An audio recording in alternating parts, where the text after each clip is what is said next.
Hello everyone, welcome to the today's video. आज हम इस वीडियो में बात करने वाले हैं मैथ्स पेडागोजी के सबसे इम्पॉर्टेंट टॉपिक वैन हीले की। इससे आपका क्वेश्चन हर एक शिफ्ट में आ रहा है और आएगा भी। तो इस बूस्टर सीरीज़ में हम एक एक टॉपिक को कवर करेंगे। बहुत ही छोटी छोटी वीडियो रहेंगी जिसमें क्वेश्चंस टॉपिक्स के साथ साथ उनके रिलेटेड क्वेश्चंस भी हम सॉल्व करेंगे। तो लेट्स स्टार्ट दी वीडियो। अगर आप पहली बार चैनल पर आए हैं तो प्लीज़ इसे सब्सक्राइब ज़रूर कर लीजिएगा, और अगर पहली बार वीडियो देख रहे हैं पसंद आए तो लाइक भी कर दीजिएगा। ठीक है, तो चलिए अब स्टार्ट कर लेते हैं। तो यहाँ पर क्या दिया गया है, ये एक ड्रामेटिकल फॉर्म में मैंने आपको बता दिया है जिससे कि आप समझ पाएँ कि यहाँ पर कैसे आपको याद करना है। बाकी पूरा यहाँ पर मैंने लेवल वाइज हर एक चीज़ को यहाँ पर लिखा हुआ है। तो पहले हम स्टार्ट कर लेते हैं। ओके, यहाँ से स्टार्ट कर लेते हैं तो आपको एक मोटा मोटा आइडिया लग जाएगा कि आखिर में इसमें चीज़ है क्या। इतनी ही चीज़ आपको दिमाग में याद रखनी है, यही आपको पेपर में क्वेश्चन सॉल्व करने में हेल्प करेगी। इससे ज़्यादा कुछ कंसेप्ट है भी नहीं। तो हम बात करते हैं। तो आप यहाँ पर देख सकते हैं level 0, level 1, level 2, level 3 and level 4। तो अगर आपसे पूछे जाते हैं कि वैन हीले की थ्योरी में कितने लेवल्स हैं, तो लेवल्स यहाँ पर कितने हैं? 4, 0, 1, 2, 3, 4। तो लेवल्स हैं 4, while stages are 5। Stage 1, stage 2, stage 3, stage 4, stage 5। तो इस चीज़ में आप कंफ्यूज बिल्कुल मत होइएगा। ठीक है, अगर हम बात करें लेवल 0 की, तो लेवल 0 में यहाँ पर सबसे पहले जब बच्चा लेवल 0 में होता है तो वो विजुअलाइज करता है, चीज़ों को देखता है, समझता है उनकी शेप्स के आधार पर। ठीक है, अभी हम विस्तार से इस बारे में बात करेंगे। एनालिसिस दूसरी है लेवल एनालिसिस, इसमें वो उनकी प्रॉपर्टीज़ को समझता है। बस आप अभी इस डायग्राम को समझ लीजिए, अभी हम आगे चल के पूरा ऐसे डिटेल में समझ लेंगे। लेवल 2 में जब बच्चा पहुंचता है तो वो उन प्रॉपर्टीज़ जो वो भी समझ रहा था, प्रॉपर्टीज़ ऑफ शेप्स, अब उनके बीच में रिलेशंस को भी समझने लगता है। लेवल 3 में जब बच्चा पहुंच जाता है तो वो फॉर्मूलाज ऑफ शेप्स के बारे में जानने लगता है। ठीक है, जैसे कि आपकी ट्राइंगल का क्या है, पेरीमीटर क्या है, एरिया क्या है। और लेवल 4 में जब बच्चा पहुंचता है तो खुद से थ्योरम्स प्रूव करने लगता है, खुद से रूल्स बनाने लगता है। अब चलिए यहाँ पे आ जाते हैं जिससे आपको और अच्छे से क्लियर हो जाए। तो यहाँ पर 5 स्टेजेस हैं, मैं आपको बता चुकी हूँ, और 4 लेवल्स हैं। 5 स्टेज में लेवल 0 आपका है विजुअलाइजेशन, चक्षुषीकरण। इसमें बच्चे चीज़ों की शेप्स को देखकर उन्हें पहचानने लगते हैं। जैसे कि रोटी को देखकर वो कहता है कि रोटी गोल है।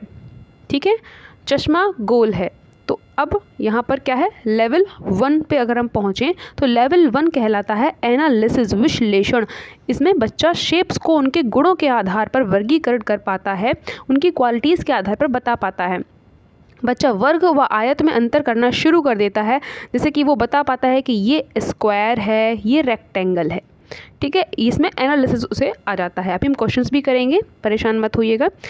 लेवल 2 आता है इनफॉर्मल डिडक्शन, या इसे रिलेशनशिप भी बोल सकते हैं। तो इसमें बच्चा रिलेशंस बनाने लगता है किनके बीच में, शेप्स के बीच में और उनकी प्रॉपर्टीज़ के बीच में। रिलेशन अमंग प्रॉपर्टीज़, इतनी ही बात आपको याद रखनी है। अभी आप देखिएगा, इतने बात जानकर ही आप क्वेश्चंस कैसे कर पाते हैं। अगर हम बात करें लेवल 3 की, विच इज़ औपचारिक निगमन या डिडक्शन, फॉर्मल डिडक्शन भी इसे बोला जाता है, या डिडक्शन भी सिर्फ बोल देते हैं। इसमें बच्चा आकृतियों के शेप्स के फॉर्मूले देखने लगता है और उन्हें समझने लगता है। ठीक है, जैसे ही उसे बोला गया रेक्टेंगल का पेरीमीटर क्या होगा, तो वो बताएगा 2l+b। ऐसे करके बच्चा समझने लगता है रूल्स को। ठीक है, तो यहाँ पर आके हमारा टॉपिक ख़त्म होता है फ्रेंड्स। ठीक है फ्रेंड, तो अब इसमें देखिए लेवल 4 में क्या है। जो लेवल 4 था मैं आपको बता चुकी हूँ। Level 4 is rigour. तो रिगर में क्या है, start making formulas and axioms. वो इसमें कुछ ज़्यादा समझाने के लिए था नहीं, तो मैंने लिखा नहीं। इस डायग्राम में आप पूरी चीज़ को देख सकते हैं। टोटल जो सार है वो यही है, जो भी चीज़ें हैं वो बस यही हैं। ठीक है, तो इसका आप स्क्रीनशॉट भी चाहें तो ले सकते हैं। विजुअलाइज करते हैं तो सिर्फ शेप्स देख पाते हैं। जब एनालिसिस की स्टेज पर पहुंचते हैं तो वो प्रॉपर्टीज़ भी देख पाते हैं शेप्स की क्या हैं। और जब हम लेवल 2 में पहुंचते हैं तो उन प्रॉपर्टीज़ में रिलेशंस भी हम समझ पाते हैं क्या क्या है। ठीक है, अब जब डिडक्शन में पहुंचता है लेवल 3 में, तो वो उन शेप्स के फार्मूलाज भी समझने लगता है। और रिगर स्टेज में जैसे ही वो पहुंचता है तो वो खुद से फार्मूलाज बनाने लगता है। अब चलिए कुछ क्वेश्चंस भी कर लेते हैं। ओके सो फ्रेंड्स, आप देख पा रहे होंगे यहाँ पर एक क्वेश्चन, ये आपके ऑनलाइन पेपर में पूछा गया था, वहीं से लिया गया है। अब आप देखिएगा इसे कैसे होता है question. A class 5 student is able to classify 2 dimensional shapes into categories based on their properties according to Van Hiele's theories of geometrical development. C is at which level of geometrical reasoning. तो यहाँ पर क्या है, वो 2 dimensional shapes को categorise कर पाता है उनकी शेप्स के अकॉर्डिंग। 2 डायमेंशनल शेप जैसे कि आपकी ये हो गई, ट्रायंगल हो गया, स्क्वायर हो गया, और आपका 3 डायमेंशनल शेप तो फिर अलग हो जाता है, ठीक है। तो यहाँ पर वो क्या कर पा रहा है, 2 डायमेंशनल शेप्स में प्रॉपर्टीज़ के बेस पर डिफरेंशिएट कर पा रहा है, तो ये आपका एनालिसिस कर पा रहा है। आपने देखा होगा, इसका आंसर आप समझ पा रहे होंगे। चलिए अब नेक्स्ट क्वेश्चन पर चलते हैं। तो यहाँ पर क्या है, देखिए पढ़िए एक बार। Rohit realizes that square is both a rhombus and a rectangle.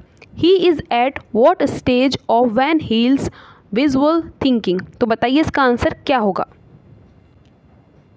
देखिए वो क्या बोल रहा है बच्चा कि वर्ग एक समचतुर्भुज भी है और आयत भी है, दोनों ही चीज़ें हैं। इसका मतलब है बच्चे को अभी एनालिसिस नहीं करना आया है कि वो उनकी प्रॉपर्टीज़ के आधार पर उनको डिवाइड कर सके, और रिलेशनशिप्स वाली भी स्टेज में वो नहीं पहुंचा है, डिडक्शन भी नहीं कर पा रहा है वो अभी। सिर्फ वो पहचान पाता है कि ये जो आकृति होती है वो क्या है, सिर्फ शेप्स को विजुअलाइज करके उनको देख कर ही वो समझ पा रहा है। इसीलिए वो कह दे रहा है क्योंकि ये भी 4 भुजाएं इसमें भी दिख रही हैं, 4 भुजाएं इसमें भी दिख रही हैं, तो ऑलमोस्ट सिमिलर है, प्रॉपर्टीज़ उसे पता नहीं है, तो वो रिलेशनशिप्स भी नहीं बना पाएगा। तो आपका आंसर हो जाएगा ऑप्शन नंबर 4, ठीक है। ठीक है फ्रेंड्स, अब हम इस क्वेश्चन को देखते हैं, आप इसे करने की कोशिश कीजिएगा। 7-year-old boy recognizes all 4-sided regular figures as squares according to Van Heels. He is at which stage? यहाँ पर क्वेश्चन थोड़ा अलग है। देखिए 7 साल का लड़का है, वो कहता है कि 4 भुजाओं वाली नियमित आकृतियों को वर्ग कहते हैं, ठीक है। वो पहचानता है कि 4 भुजाओं वाली जो नियमित आकृति है, रेगुलर का मतलब क्या होगा, ये 4 साइड्स जो हैं, 4 साइड्स आर सेम। तो वो कहता है कि जिसकी चारों भुजाएं जो हैं वो बराबर हैं, इससे जो शेप बनती है वो वर्ग होती है, स्क्वायर होती है। तो यहाँ पर उसे पता है कि ये 4 भुजाएं इक्वल होंगी, सेम होंगी, तब वो होगा वर्ग, स्क्वायर। तो इसका मतलब यहाँ पर वो एनालिसिस कर पा रहा है प्रॉपर्टीज़ के बेस पर, ठीक है। तो ये हो जाएगा एनालिसिस, यहाँ पर विजुअलाइजेशन नहीं। अगर हम जैसे इससे पहले वाले क्वेश्चन में आपने देखा था कि वो इसको भी स्क्वायर को भी बताता है कि ये भी स्क्वायर है, आई मीन ये तो है ही। समचतुर्भुज को देखता है तो कहता है ये भी स्क्वायर है, रेक्टेंगल को देखता है तो कहता है ये भी स्क्वायर है। तो वो विजुअलाइजेशन था, वहाँ पर उसे प्रॉपर्टीज़ के बारे में पता नहीं था, ठीक है। आई होप आप समझ गए होंगे। एक क्वेश्चन ये भी है, ये मैंने अपने हाथों से लिखे हैं और प्रीवियस ईयर पेपर में आए हुए हैं, ठीक है। जहाँ जहाँ से मुझे मिले ऑनलाइन वगैरह तो मैंने ऐसे लिख दिए। तो इसको करने की कोशिश कीजिएगा आप। Which one of the following represents the correct sequence of development of geometrical understanding. यहाँ पर बहुत इजी सी बात पूछी गई है कि आपको सिर्फ जो आपके लेवल थे, स्टेजेस थी, उनका सीक्वेंस बताना है कि किस सीक्वेंस में वो अरेंज थे। तो पहली कौन सी थी, विजुअलाइजेशन, फिर थी एनालिसिस, और फिर क्या थी, इनफॉर्मल डिडक्शन, और फिर थी फॉर्मल डिडक्शन, ठीक है। तो आप बताइए इससे ज़्यादा कुछ और था। दूसरे को देखते हैं, विजुअलाइजेशन, इनफॉर्मल, एनालिसिस। तो देखो इनफॉर्मल तो थी नहीं, विजुअलाइजेशन के बाद एनालिसिस आ रही थी। अब इसमें देखिए यहाँ पे क्या है, विजुअलाइजेशन सही है, एनालिसिस सही है, लेकिन फॉर्मल दे दिया। तो पहले हम इनफॉर्मल डिडक्शन पर जाते हैं एंड आफ्टर दैट हम जाते हैं फॉर्मल पर। तो हमारा ऑप्शन नंबर ए बिल्कुल सही हो जाएगा, ठीक है। बहुत इजी से क्वेश्चन बनते हैं इससे। एक क्वेश्चन यहाँ पर और लिया है मैंने, आप इसको करने की कोशिश कीजिएगा। Children at primary stage are able to classify the given shapes based on their appearance.